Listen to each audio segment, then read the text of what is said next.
I don't know when my son disappeared, only that he did. I've worked at Acadia National Park in Maine for 15 years. For my son's birthday, he wanted to join me at work.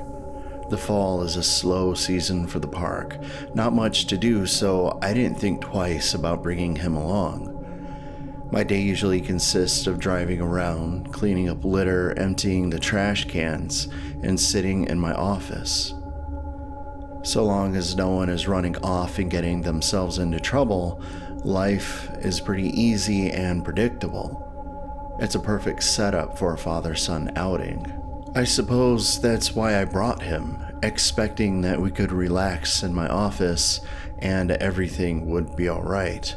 Never had a problem before, didn't think there would be one now. It's been a while since we bonded, so naturally, I was looking forward to this quiet day in the woods.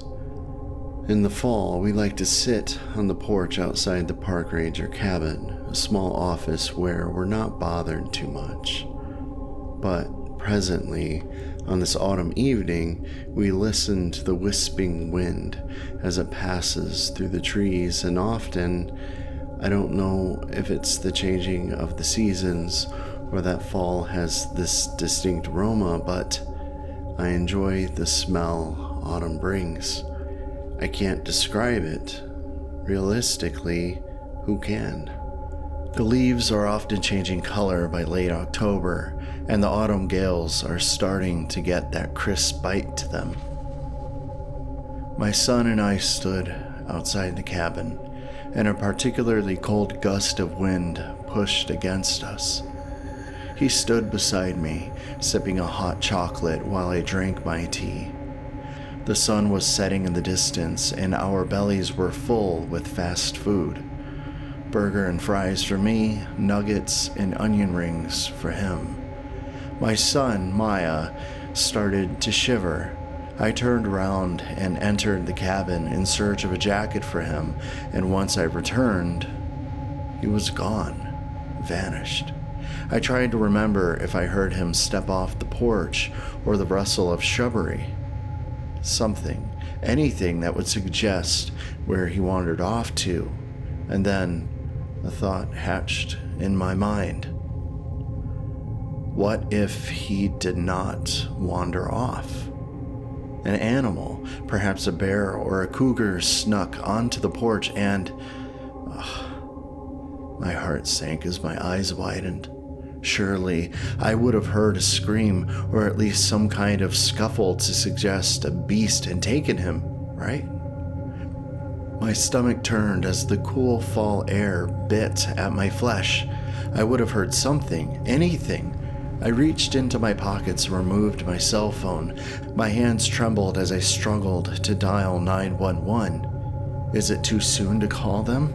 No, it's not too soon. The operator answered. I said, "My son, he's missing. My name is Miles Monroe.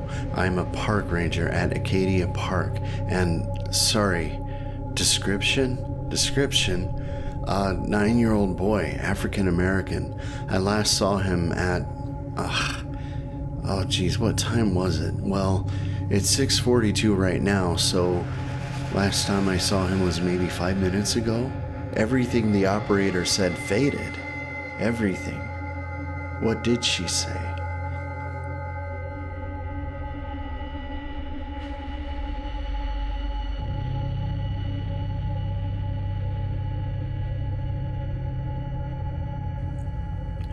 I stared out the window. The sun is falling beyond the horizon, the orange sky is darkening to purple, and I feel the icy embrace of a dark night settling in around me. That's right, it's getting dark in these woods, pitch black. The operator said, Sir, are you still there?" I felt like a rubber band stretched too far and snapped back into reality. The world around me whooshed into existence, and then, in this moment, everything became crystal clear. I stepped outside just to double check.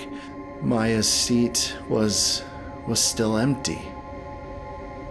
He truly was gone.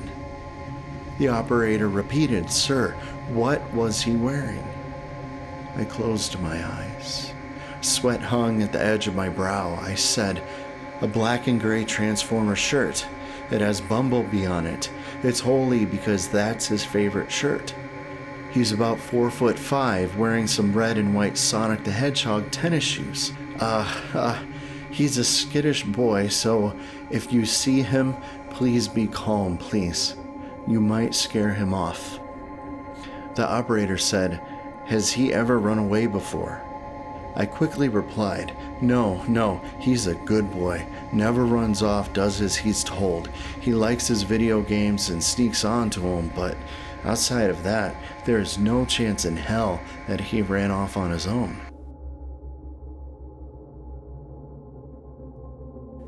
"Maybe he's not too far off and can hear me if I shout for him." I said, "Hold on a minute, I'm gonna holler for my boy." The screen door creaked as I pushed it open and set foot onto the porch. Red spruce trees stood tall and allowed thin sheets of moonlight to pass onto the forest floor. I didn't realize the sun had set. My cell phone, I dropped it and it crashed into the floor. I screamed, "Maya!" I huffed as I dropped to my knees. In an effort to project my voice as far and loud as possible, I clasped my fingers together, cupped my hands, and then shouted, "Maya, come on home, boy. You ain't got no business out here in these woods." The operator. I could hear her. She said, "Police are on the way, Mr. Monroe. Sit tight. They're coming." As I knelt, I scanned each tree, column after column, tree after tree. Mist was all I saw, a dreary, dense fog which hovered just above the forest floor.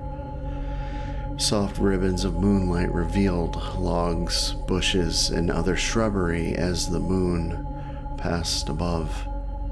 But my son, I did not see him. I shouted once more, "Maya, come on back home. What you doing out there? Come home, boy." My shoulders slunk low as I nearly fell forward. I waited.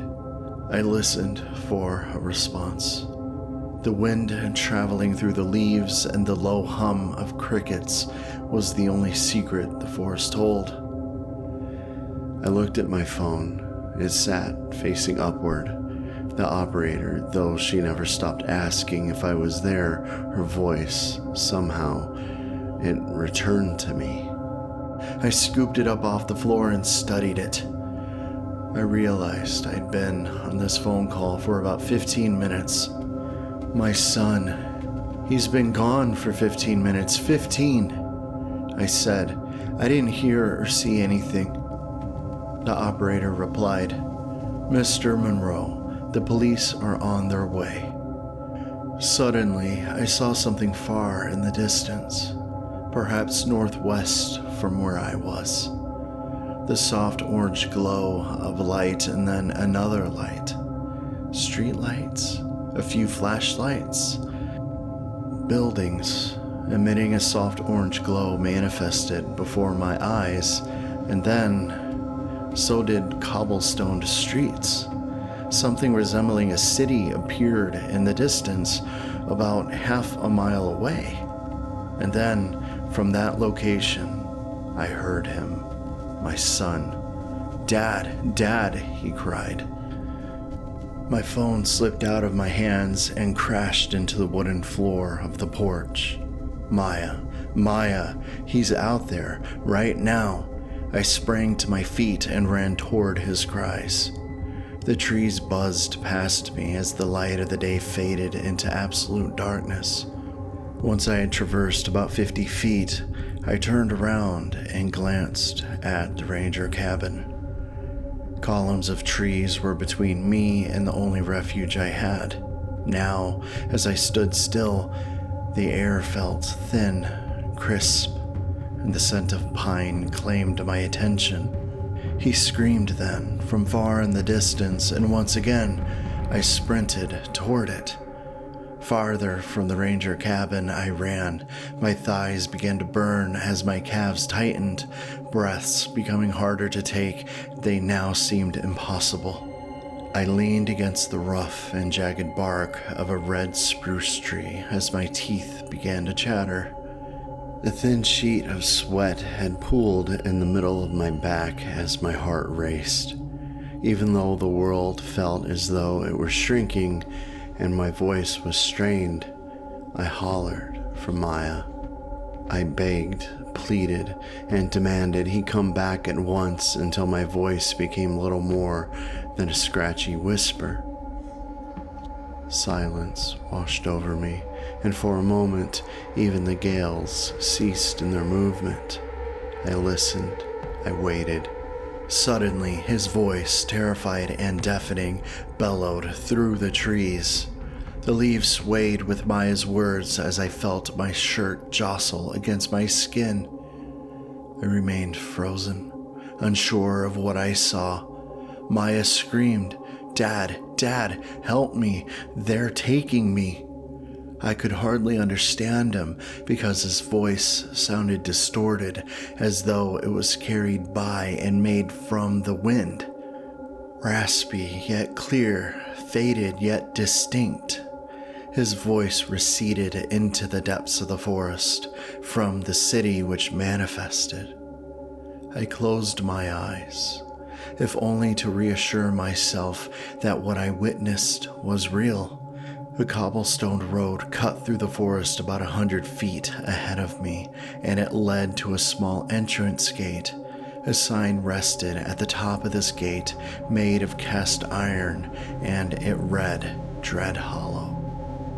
Never, not once in all of my patrols, have I ever seen a city in this park called Dreadhollow, or any city for that matter. I gawked at the sign, but my focus was soon broken by the steady trot of 2 horses and a carriage. I slunk low to the ground and concealed myself in a bush. I watched as a black carriage, faintly illuminated by a glowing orange lantern, was led into Dreadhollow by 2 black steeds. Both of the horses had an ebony shine to their coat and seemed to possess a faint aurora about them, something dark, perhaps sinister. Their eyes, though it is night outside, if I am not mistaken, emitted a faint fog which dripped down their cheeks. Their tails were long and wispy, and they fluttered about. That same fog dripped from each strand of the horses' tails. They were ghostly by nature, but that did not deter me. I know I heard my son in this town. I glanced up and drew my gaze to the driver of the carriage. He was a pale man with black pits circling his gray eyes. A short mustache from one cheek to the other, and his hair was combed back, slick and oiled. The man wore black slacks, a silk undershirt, and a black blazer. This struck me because he dressed very nice, but did not wear any shoes. His feet were pale white, and his toenails were black. They reminded me of someone who had suffered from frostbite, but despite this, he rode onward into town, unaware of my presence and unperturbed by the world in which he lived. I wondered, does he know that he's inside of a national park? Who is this man, and what does he know? As the carriage rode past me, and once its back end was in clear view, I saw a small window with black iron bars. This is a prisoner's carriage, but what caught my attention was the arm reaching between the bars. I heard it then, a sudden whisper. "Dad." I am not mistaken. I know that voice. I know that is my son in that carriage. I sprinted toward the prisoner's wagon, but it seemed to move farther away from me. Even though the horses remained at a steady trot, it moved ahead of me, faster than I could run. I glanced down and noticed something that, how do I describe this? For each step I took, the road ahead of me multiplied in length as small buildings materialized into existence. I noticed then that there were buildings all around me, some tall, others small and humble. What caught my focus, though, was this. The buildings reminded me of structures from old movies, perhaps from the Wild, Wild West. I think I saw a saloon, maybe a few homes, and even a horse stable. There was a large church at the end of town, but the more I walked, the larger the city grew and more distant the carriage was. I stopped, and I stood still. I turned left and then right. I looked at everything behind me and then in front of me. The city had grown in size, and now I stood at the center of a vast valley. Homes were faintly illuminated by torchlight, and they dotted the entire hillside around the valley. I searched for the Dreadhollow sign, for the exit out of this town, but I found little else than these alien structures. I smelled the air, brushed my hand against my scalp, and stood utterly confused. I stepped back. I heard a soft voice from behind me. My son. It is him. I turned around. There sat before me was the carriage, parked, still, and waiting. For what? I don't know. I said, Maya, are you okay? From deep within the carriage, he spoke, concealed in shadow. He hid from me. I don't know why. Maya said, Dad, they found me. They brought me to you. Open it. Release me. My heart beat against my sternum as I stared into the black void.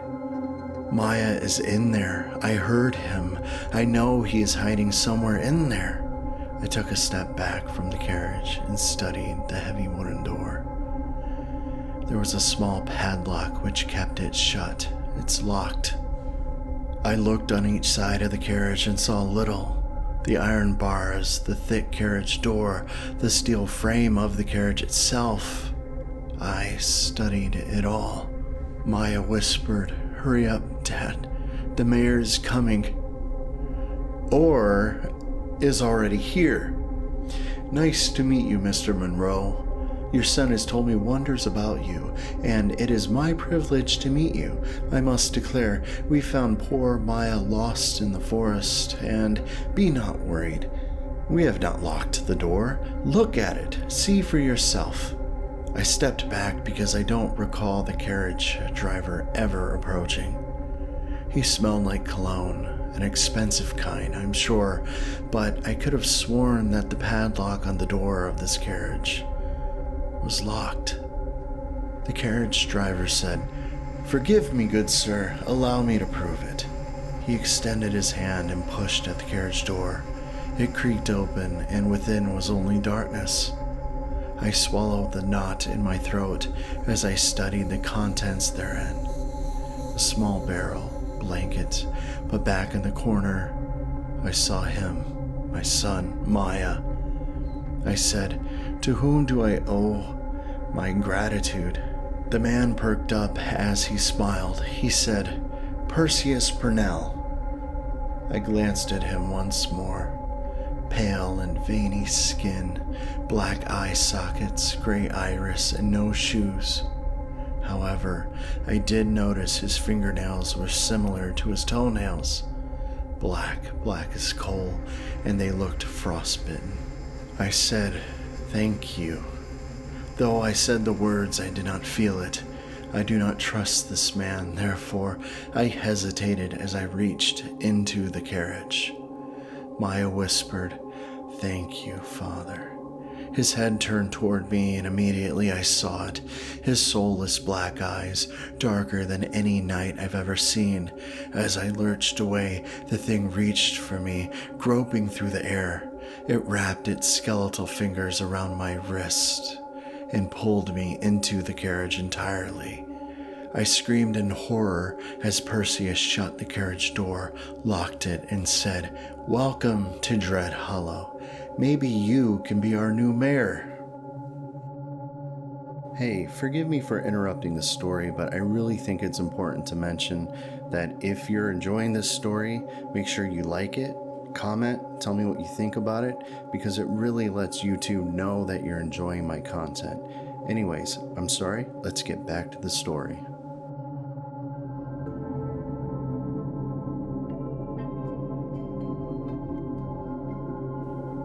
I don't recall anything striking me and rendering me unconscious.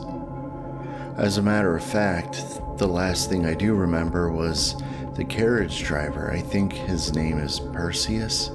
He shut the cell door on me. Then that thing pretending to be my son, well, for lack of a better word, swallowed me up. But I am sitting here now. It's cold and the air is still. Darkness is everywhere I look, with the exception of a flickering candle in my cell. I cannot see anything. It sits atop a moldy table. I sniff the air, and the first scent I recognize is gunpowder.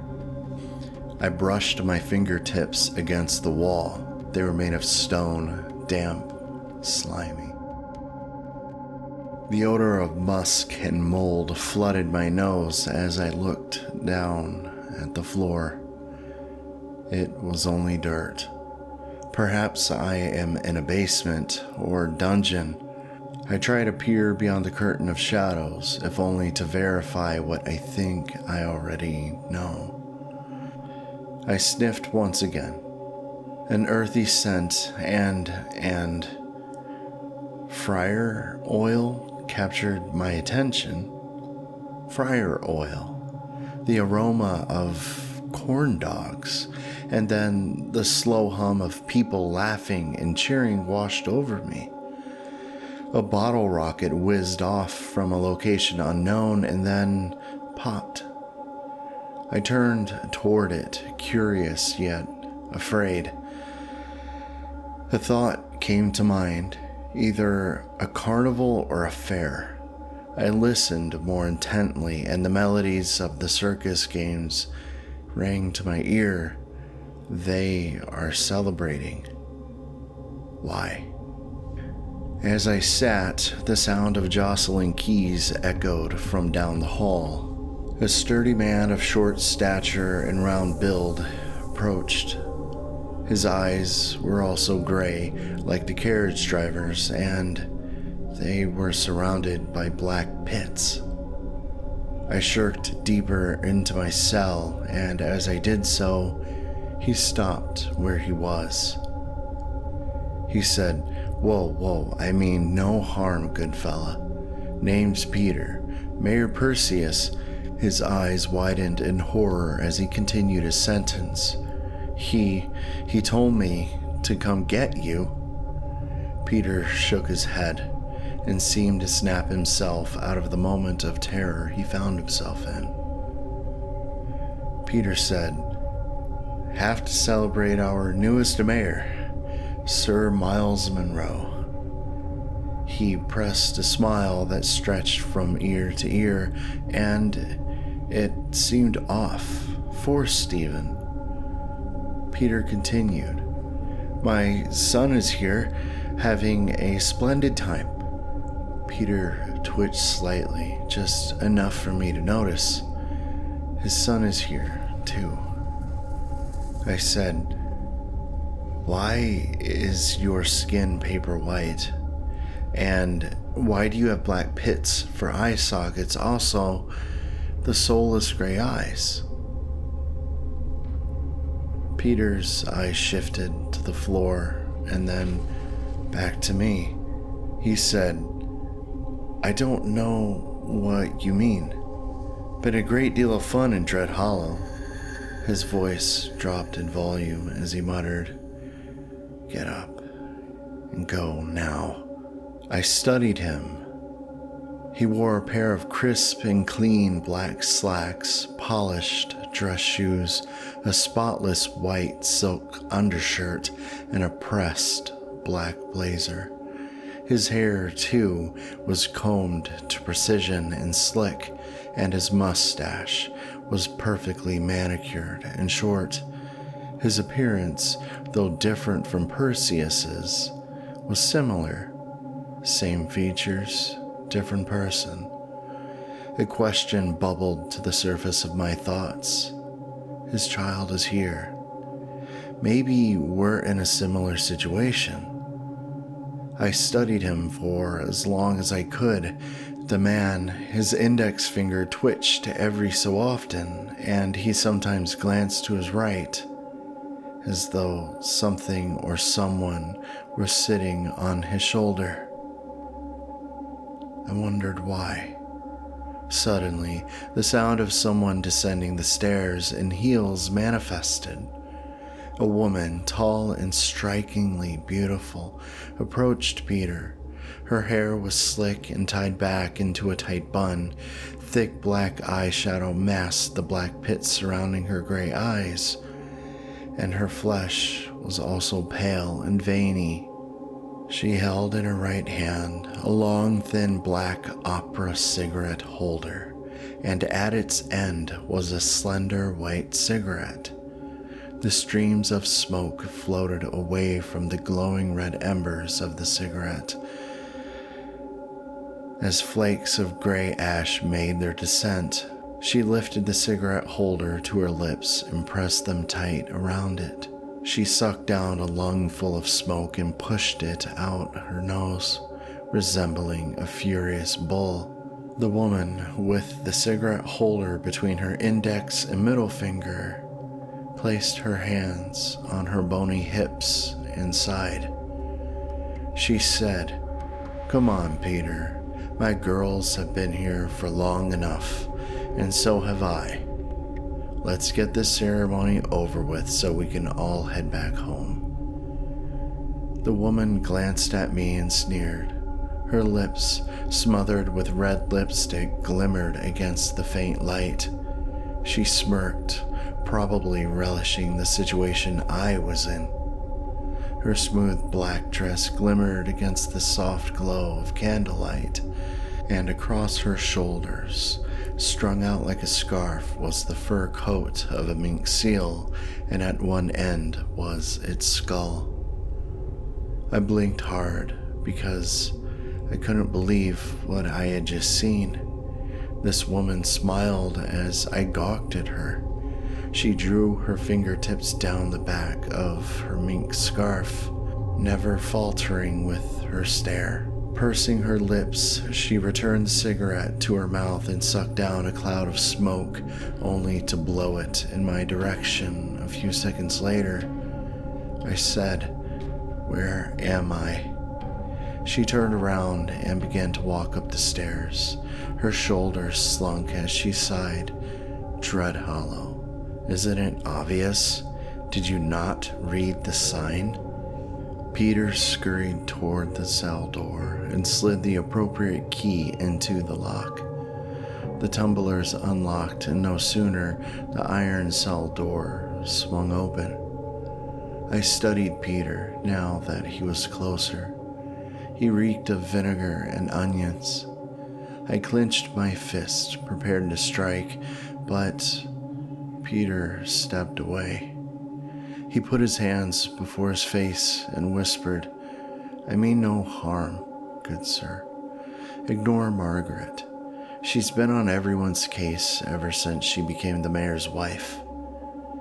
Peter mumbled as he slipped the keys back into his pocket. I thought about what he said. This forsaken town and its cursed occupants, burn them all in hell, all in hell. I don't think Peter knows I heard him, but that does not matter. I followed him up the stairwell and out of the basement. Once I arrived and poked my head out of the basement, I glanced around.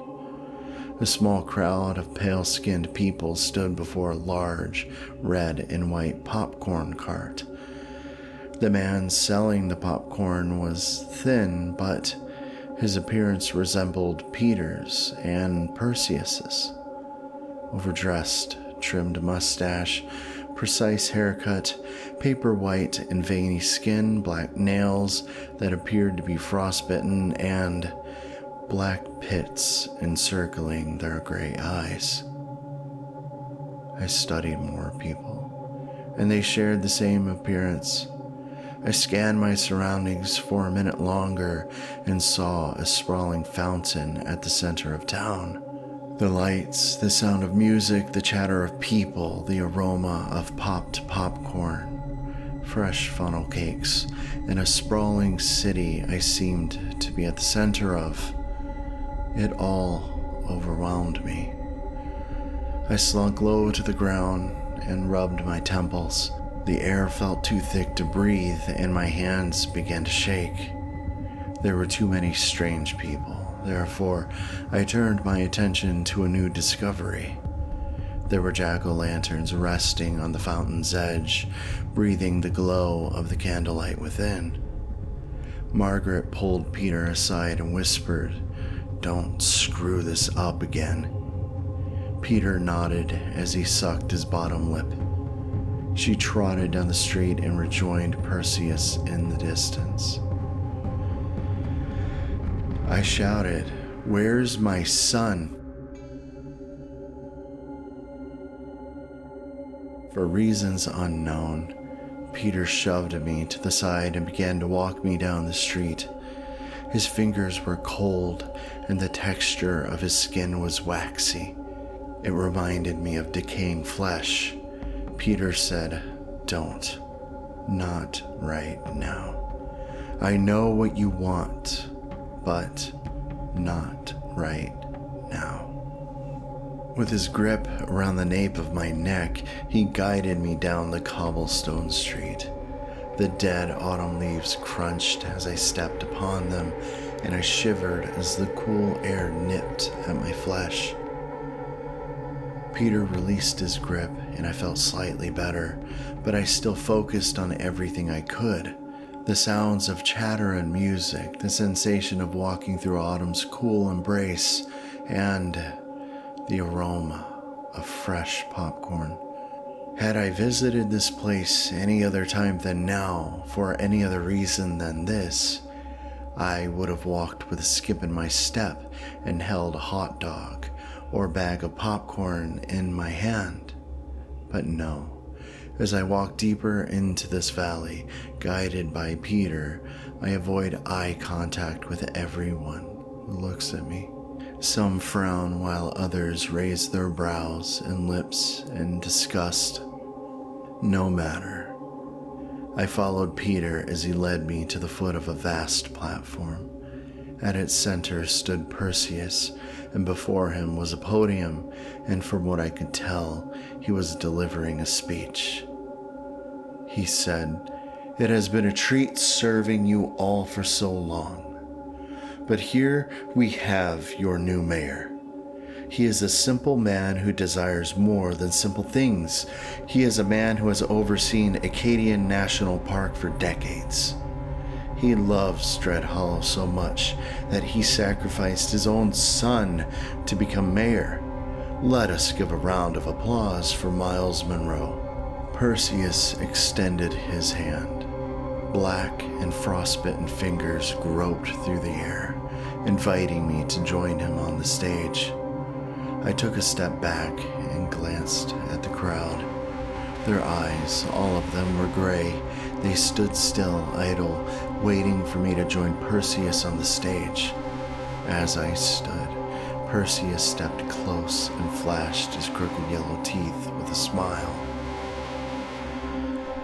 They reminded me of old wooden blocks, splintered and split. Perseus whispered, "If you ever want to see Maya again, you will join me up here." He took a deep breath and hissed as he whispered, "Get up here now." His words cut through my conviction, fear, and wonder. My knees shook as I wobbled forward and stood before the crowd. There were lights strung above, and their shine was blinding. I covered my eyes before turning toward Perseus. He looked at the crowd and smirked as he said, "Ah, there he is now. Won't you say a few words and elaborate as to why you would like to be mayor?" I looked at the small buildings, the vast rolling hills sprinkled with homes, the people, everything. I said, You took my son. Where is he?" Perseus chuckled. "Let us not be coy. You're acting as though you don't know who we are, but you do know. You know us all very well. Why else would these people judge?" Perseus extended his hand, gesturing at the townsfolk watching them. I scanned the people. Their faces, though each one was different, shared the same expression. Their brows were curved in anger, cheeks sloped down in disgust, lips pressed hard into a fine line. For reasons unknown, they detested me. One woman stepped forward and pointed her finger at me and screeched, You, release my daughter from her prison at once." A low murmur washed over the crowd as they spoke among themselves. Whispers carried by the wind contained no more than accusations, no less than insults. Liar, thief, deceiver, they called me. Perseus stepped between the crowd and I, hushing them with the wave of his arms. He spoke in a soothing yet sharp tone. Perseus said, "The new mayor has forgotten that it was he who bartered your children for his freedom. He has forgotten." Perseus turned around, his stare cold and unforgiving. He continued, "But we have not." He drew his index finger close to the end of my nose. The smell, the foul odor of decay pervaded my senses. Perseus whispered, "You know that we cannot lie, lest our nails become black and rot spread across our bodies." He turned around and flung his arms into the air. He shouted, "Mr. Monroe, what is it you love most about your son? His smile, the glow in his eyes when he sees you after a long day's work, or his illegitimate brother from another woman? Perhaps it's sudden business trips, or maybe something else." I turned around in search of an escape. Perhaps I can flee the way I came, but no. As I craned my head around, Peter stood at the other end of the platform, behind a gate. His face was sunken in anger. Perseus continued, his voice dripping with contempt. "You used our children as brushes to paint upon this beautiful tapestry." He turned around and gestured at the town, the rolling hills, the beautiful open sky. He continued, "Marvel before its splendor, admire its beauty, and steel your hearts, because it is a lie. In your possession are the souls of our children. When you become mayor, they will be set free.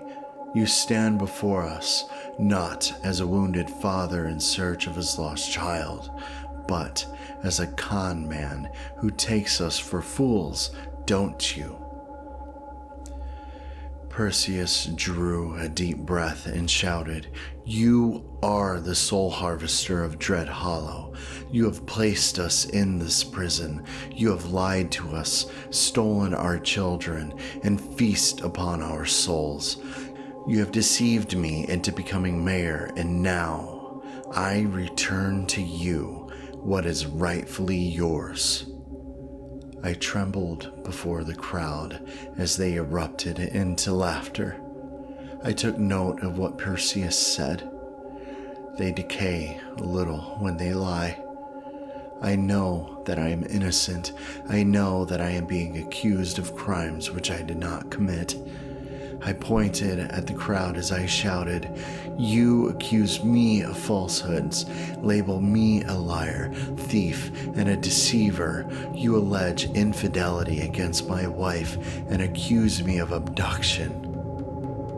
The crowd, unified in their anger and disgust, raised their chins in disapproval. They did not listen. They do not care. I continued, "I have not abducted your children." I noticed a sliver of black decay birth into existence at the center of my fingernail. I pressed on and shouted louder, "I did not commit adultery." The blackness spread. "I did not steal your souls." At this point, my fingernail had become black, and now it began to spread into my flesh. I screamed, "I am not a soul harvester." With this, the scent of my decay consumed my senses. The world spun, and suddenly I toppled over. Perseus said, "See? Not even the cursed one is free from his own magic. Look upon him. We cannot lie, lest we decay into dust. Gaze upon his fingers. See that they have withered and rotted."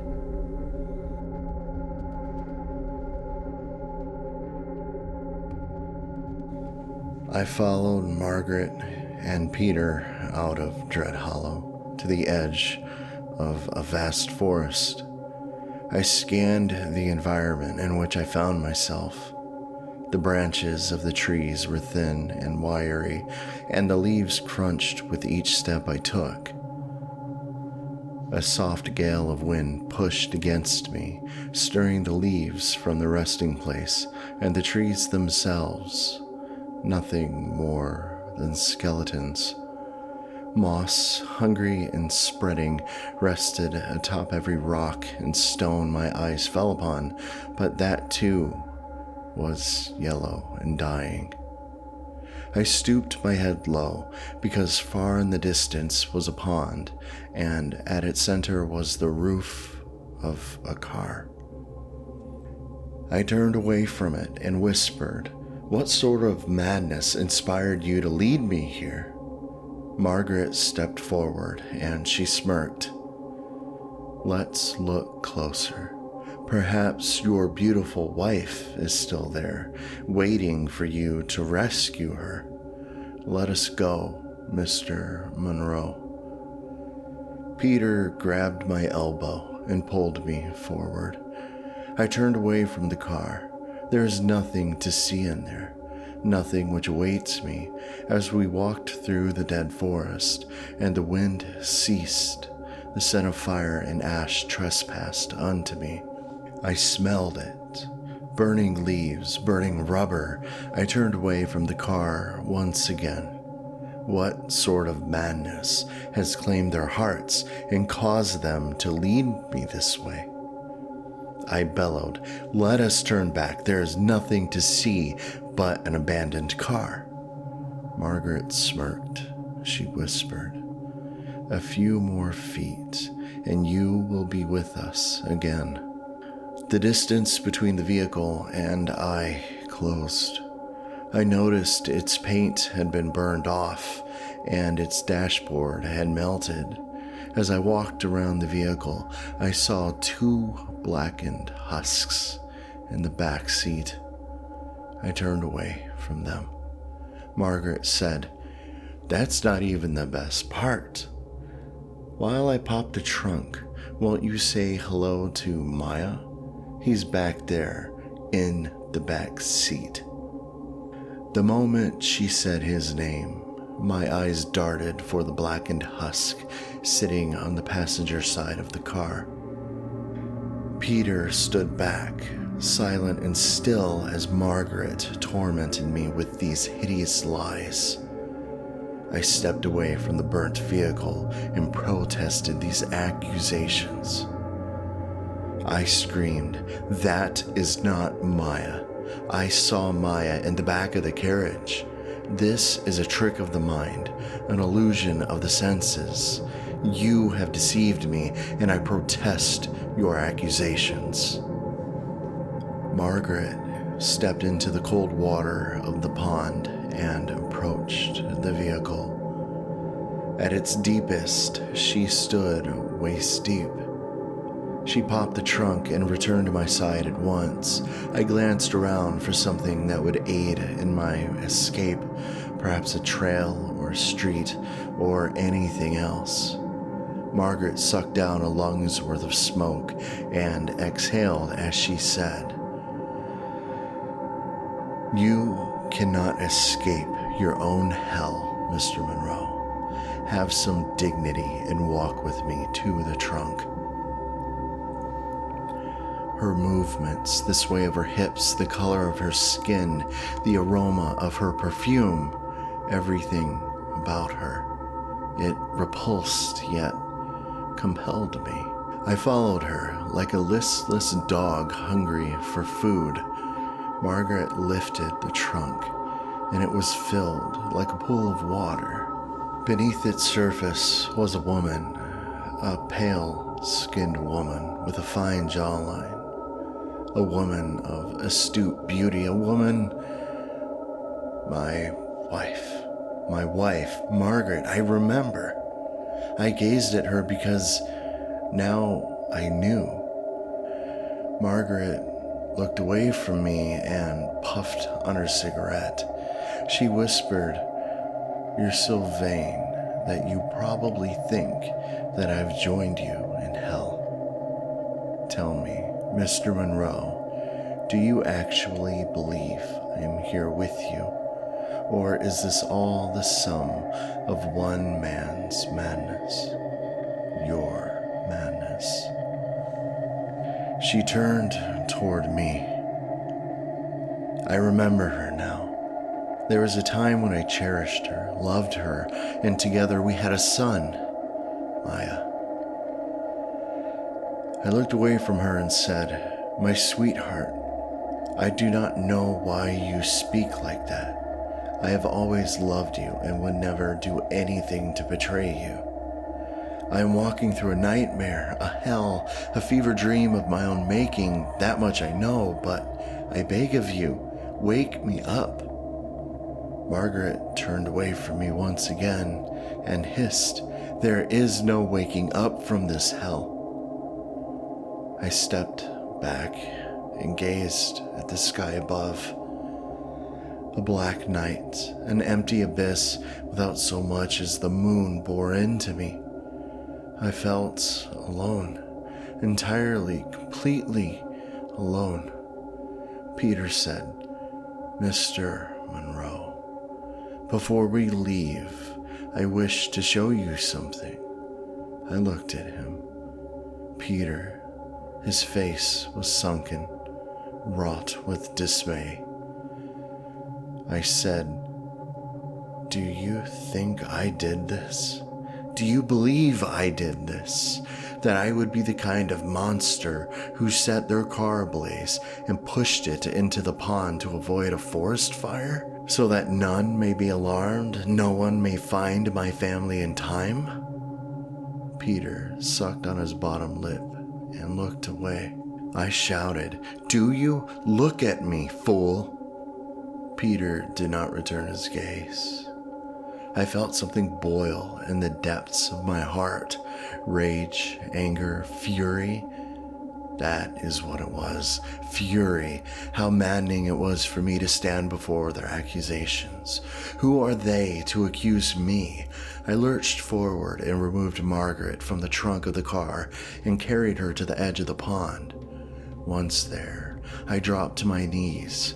I screamed at both of them. This isn't real. This is a delusion made by Perseus. I felt the rot. I smelled the decay as it spread from my hands and across my forearms. Margaret and Peter, though I had arrested their attention, looked at me unimpressed, unbelieving. Margaret's corpse flopped in my arms as I confessed. I screamed. I had to. I had no other choice. She knew. She knew too much. Margaret's gray eyes shifted to mine, and as I screamed, a single white tear fell from her right eye and down her pale, veiny cheek. I shouted, "You shouldn't have known. This is your fault, Margaret. You shouldn't have known." Peter stepped between us, his face still a stone and his stare intense. As I knelt before the corpse of my beloved, I wept for her. She should never have known. Peter said, "Get yourself up and do not mourn the loss of my daughter no more. You know what you did. There is something I wish to show you at the lodge." I shuddered. The lodge, that unholy forsaken place. I felt every part of me fall to pieces as a fleeting memory returned. Their screams, their cries. The lodge. It was there the deal was struck. I looked through the column of trees and beyond the dead leaves which fell from above. Past the reach of the horizon stood an enormous building, a lodge. It was crafted from old, red spruce trees, and its roof sloped upward in an A shape. Perched at each end of the highest points of the roof were gargoyles, gazing into the dead forest which surrounded them. Every part of me, every memory I sold, all of them clawed their way into the forefront of my mind. I wanted to forget, needed to forget, but I could not. I shook my head and fixated on the yellow-stained windows and the dirt which collected at the corners of them. Though I was hundreds of feet away from the lodge, from the hideous place in which a terrible accident occurred. I could smell its fragrance, pine and lemon. Those two scents mingled before me and brought to life a new memory which had started to hatch in my mind. I remember the white and cream floors which reminded me of swirling soaps which had not yet mixed. The floorboards were rich in color, a vibrant cherry oak, polished without a smudge or scratch. I feel like I'm there. The walls, no more than a perfect white canvas, interrupted by faint golden strips which start with the floorboards and end at the ceiling. And the ceiling, what a sight it was to behold! At its center, just above the main entrance, hung a vast chandelier made of diamonds. The light which passed through them refracted and created a spectacle among the floors and walls. How could a place as hideous as this confiscate my innocence and condemn me to my fate? This building, made by man, exists in no other way than unremarkable beauty and awe. The air on that night was warm, and Peter, he joined me as I sat in front of the fireplace. I had waited for him, waited for 2 hours, as I had already put something in his... Peter spoke and interrupted my thoughts. He said, "Let us go now." He pointed at the vast structure in the distance, and then continued and visit the lodge. His stare, cold, void of expression and static as stone. I took a breath in and did not notice the brief second in which I blinked. The forest at one point in time surrounded me. The soundless night, the bleak mist which hung low, the scent of the leaves where they lie, all of it disappeared and was replaced by the low and steady rhythm of a violin, the aroma of pine, and an impeccably clean floor.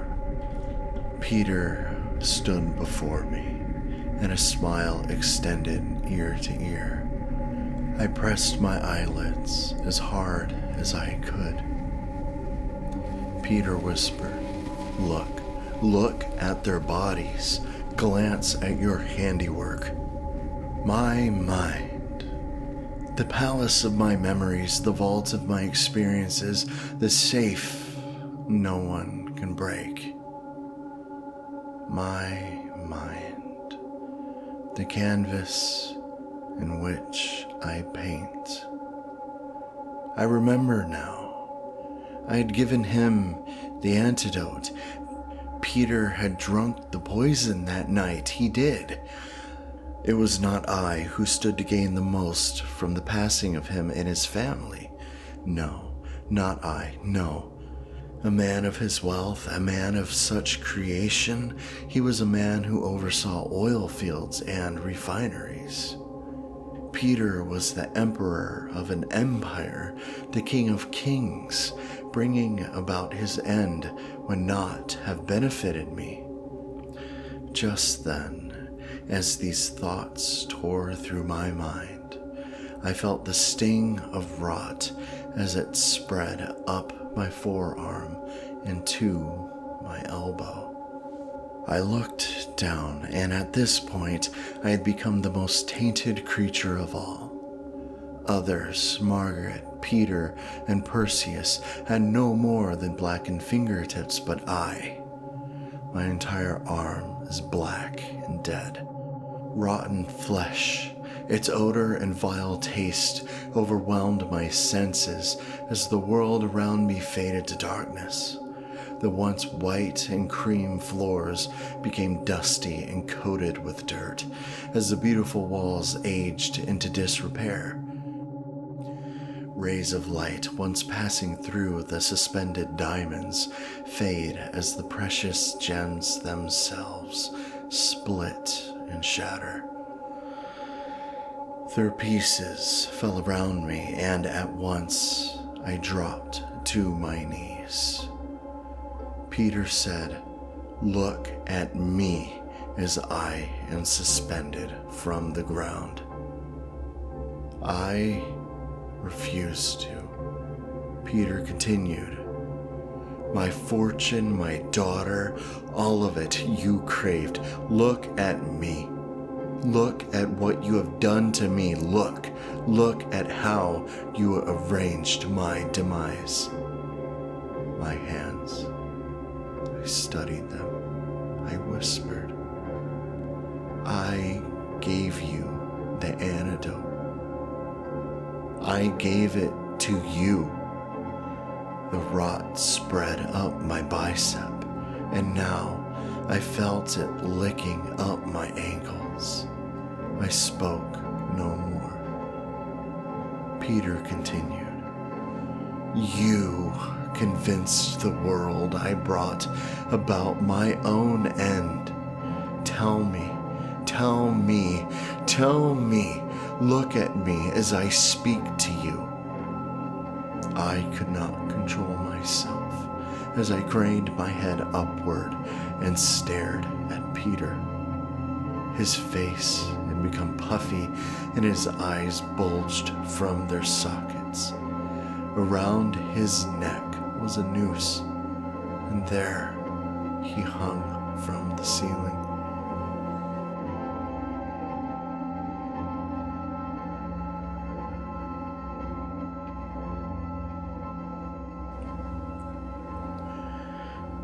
As he hung, Peter lifted his finger and pointed at me.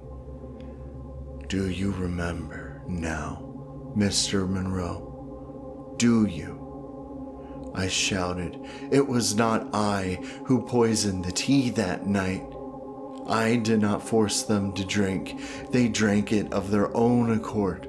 I plead my innocence, and now I felt it chewing at my bicep. The rot, the decay. I smelled it, tasted it, and looked at my hands. Peter interrupted. Enough with the lies. Can you not tell that your deception is eating you alive? I watched as my daughter, son, wife, and mother sat motionless, paralyzed by whatever concoction you made, and then you proceeded to make sure our hearts beat no longer. I saw the will forged. I saw your own brother try to stop you. But you did away with him, did you not? I ignored his question, but Peter continued. Did you not beat Perseus until he was limp, and you do not know yet? You do not remember? I heard the subtle approach of somebody walking down the hall behind Peter. He whispered, even in death, you cannot tell the truth. From the shadows swallowing the hall, Perseus emerged. Every part of me, my legs, arms, hands, and chest quaked as Perseus calmly approached. I turned my gaze away from him, the sight of my hands, forearms. I avoided them. However, I could not ignore the odor of my own deception. I stared at the floor as Perseus's footsteps drew nearer. He said, "Come now, Mr. Monroe. Do not look away from your brother. Doing so is quite rude. What would Mother say?" I closed my eyes and swallowed the knot in my throat. Brother. I lifted my chin and looked at him. I said, "You are no brother of mine, but a traitor.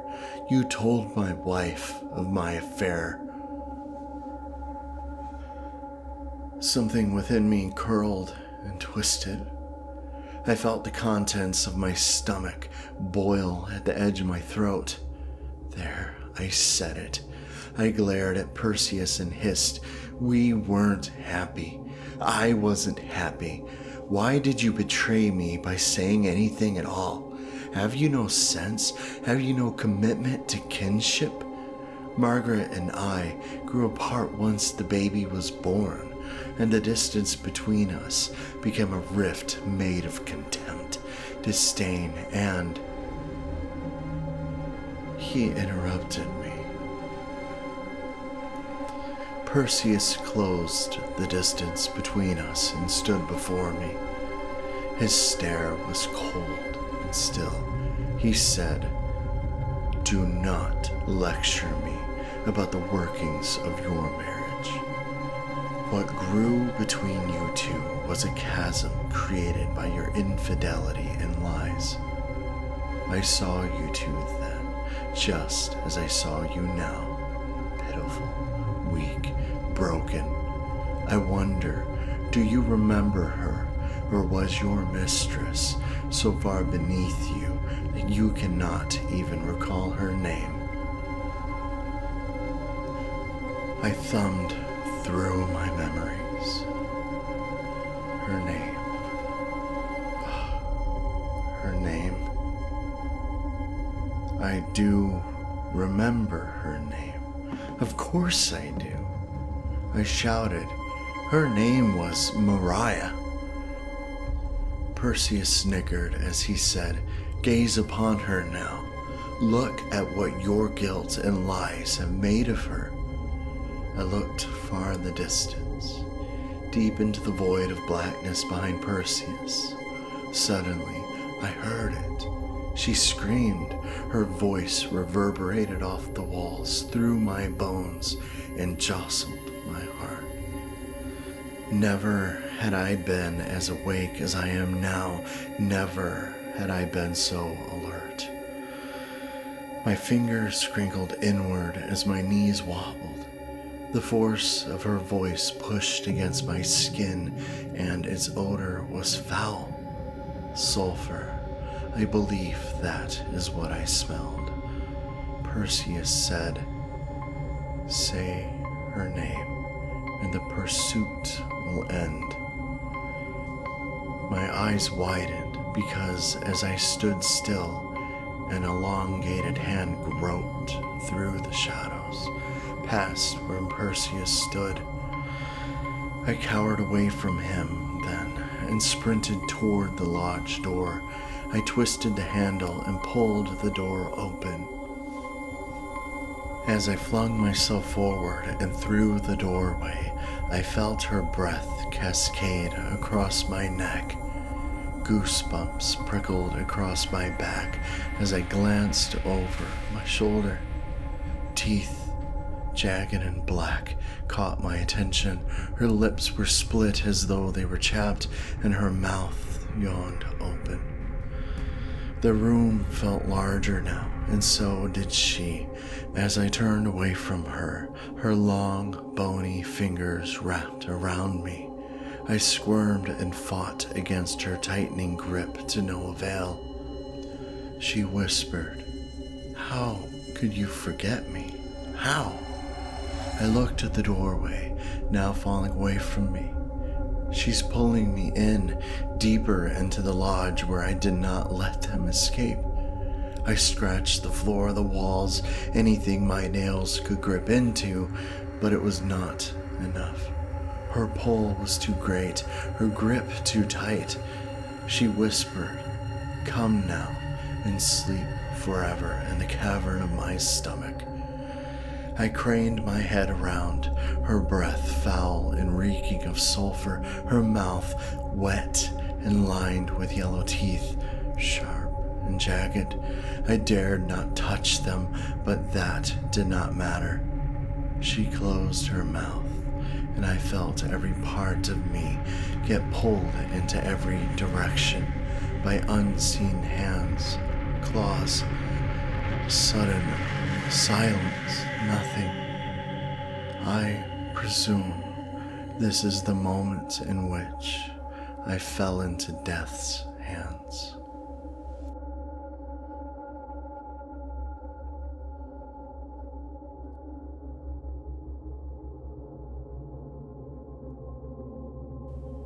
The soft, dull crackling of the flickering light of a candle was the first thing I heard.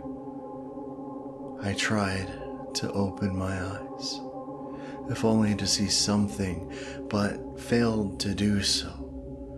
The room I found myself in was pitch black, and when I tried to speak, my throat hurt. I walked forward. Maybe this is purgatory. That doesn't matter. The air is warm here and silent. Whispers. No, I did not hear whispers. Only the creations of my mind. I called for Margaret, Peter, and even Perseus, but they did not answer. No one did. A circle of light took shape about 20 feet ahead of me, and at its center sat a black stool. It was worn, old, and made of brown leather. Dust, thin and dingy, wafted through the beam of light. I approached the stool and sat. The circle of light spread, illuminating a Western-style bar and a single glass sitting before me, filled with water. I glanced all around and saw nothing else beyond the curtain of darkness. Once I abandoned my hope to see something more, I returned my attention to the bar. Cherry oak finish, smooth top, and quite reflective.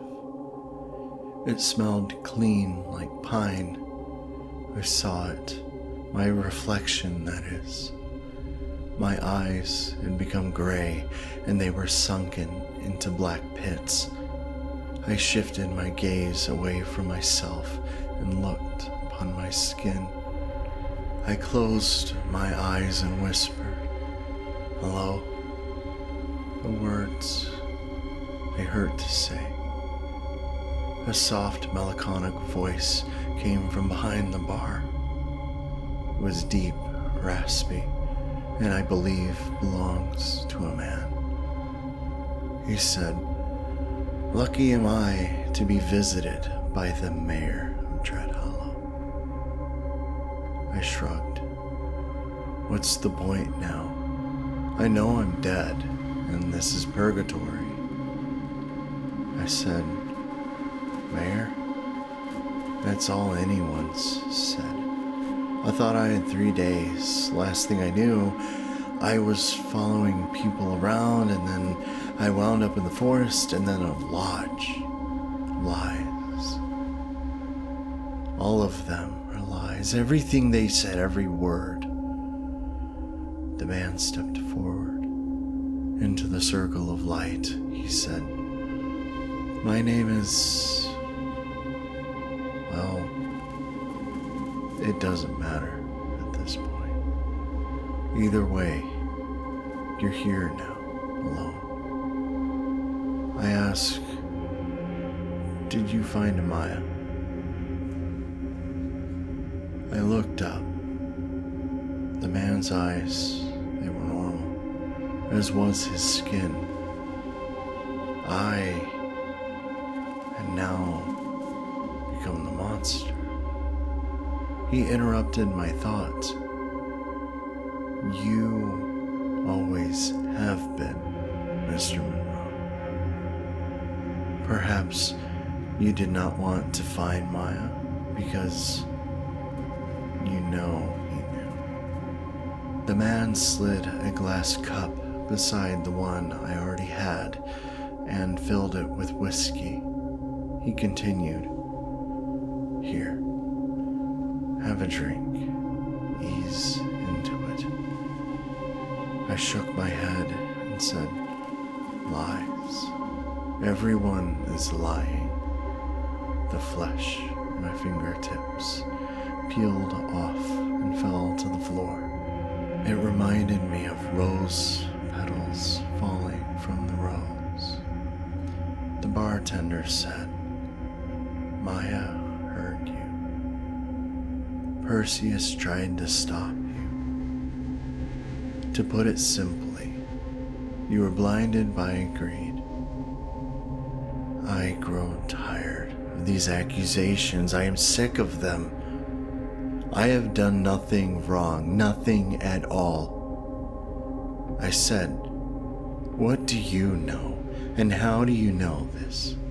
You're just a bartender." He smirked, flashing his white teeth. "You still have not accepted your fate. You don't understand. Look around. You are in the black void, and it is just you and I here.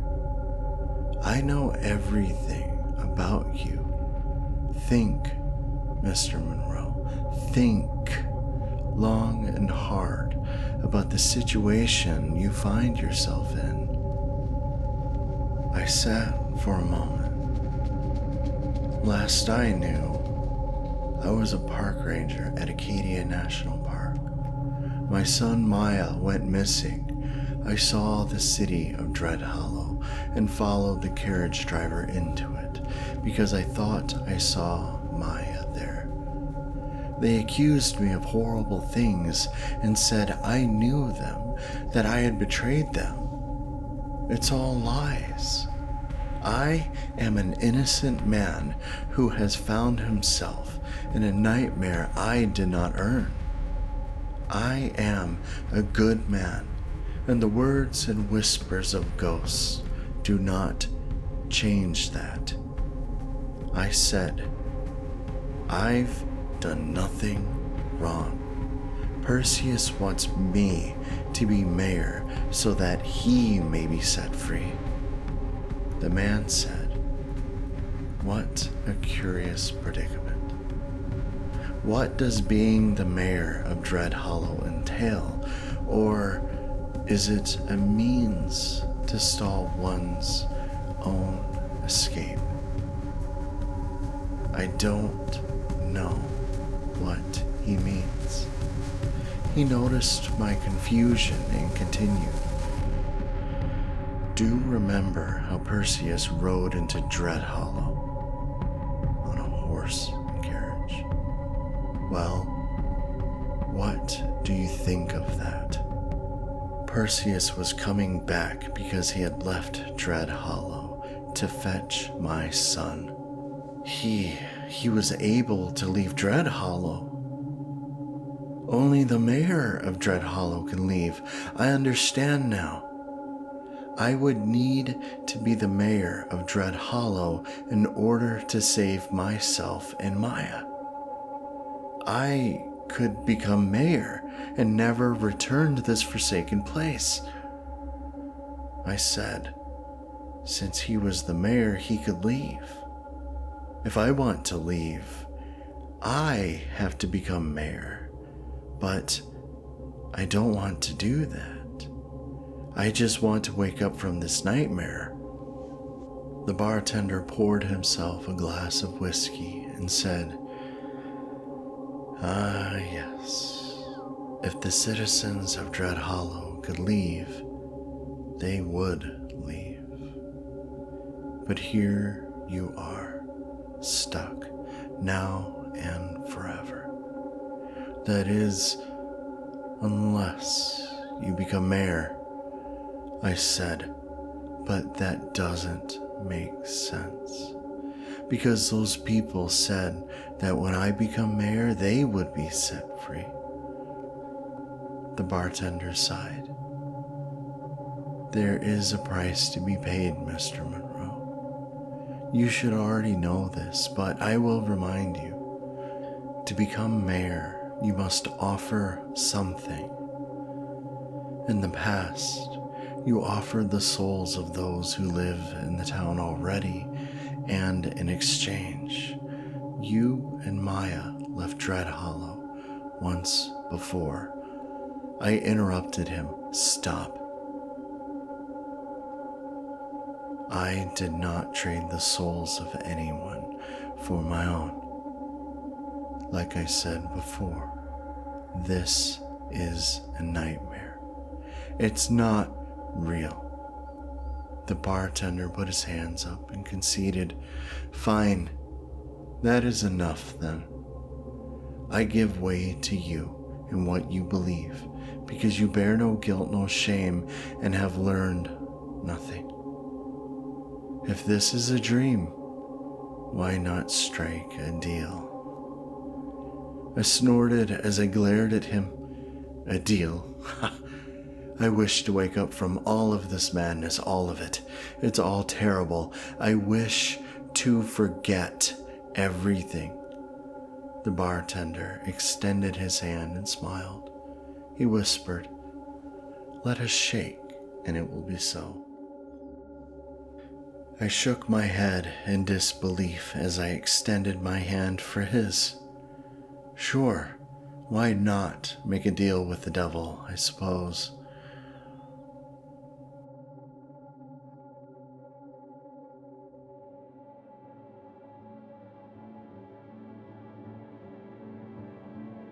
I heard something, perhaps a horn, and then saw two blaring lights. A truck, no, a semi, was in my lane. No, I was in his lane. I swerved back onto the side of the road and looked forward. My heart raced in my chest as I glanced at my son. Maya sat beside me. I don't think he looked away from his phone for even half a second, but that didn't matter. I know that I was dreaming, but I can't really remember what it was about. No matter. There's a cool, thin film of sweat across my back, and it's hot in here. I cracked the window. We drove for a few more miles until we reached my ranger cabin. I'm a park ranger for Acadia National Park, have been for about 15 years, and honestly, it's been a long time since Maya and I had any real father-son time. He likes to go fishing about as much as I do, when I can get him away from his phone, that is, and right now seemed as good a time as any to bring him along. I expect an easy day. Brought some sandwiches, a few bags of chips, and a photo album. We arrived at the ranger station, a small cabin tucked deep into the woods. Here, I just kind of hang out and keep an eye on the forest, respond to emergencies, and check on the local playgrounds. At night, I have to lock up, but all things considered, today should be an easy day. Maya and I left the pickup truck and made ourselves at home in the ranger station. Filled up the fridge with soda and a few wine coolers for me and plugged in his phone. Once we did that, we sat down and just talked. Talked about girls, friends, his crush, and just had a good time. I even pulled out a chessboard and we played chess. I let him win, of course, but lunch hour came and went. From this vantage point, one can really see the sunset quite well. I wanted to share that moment with Maya, so I invited him to join me on the porch. He sat beside me, and together we watched the sun start to roll over the sky and past the horizon. A cool gust of wind brushed over us. Maya started to shiver, but that's fine. There are jackets inside the cabin. I left the porch in search of a jacket and found one in the closet beside my desk. Once I returned, I saw that Maya's chair was empty and he was missing.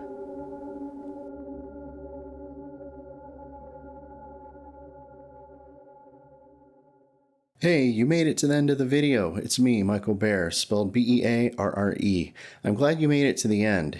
Tell me what you thought of the story in the comments below, and if you could, like it and subscribe. It really lets YouTube know that you enjoy my content, and it'll recommend it more if you do that.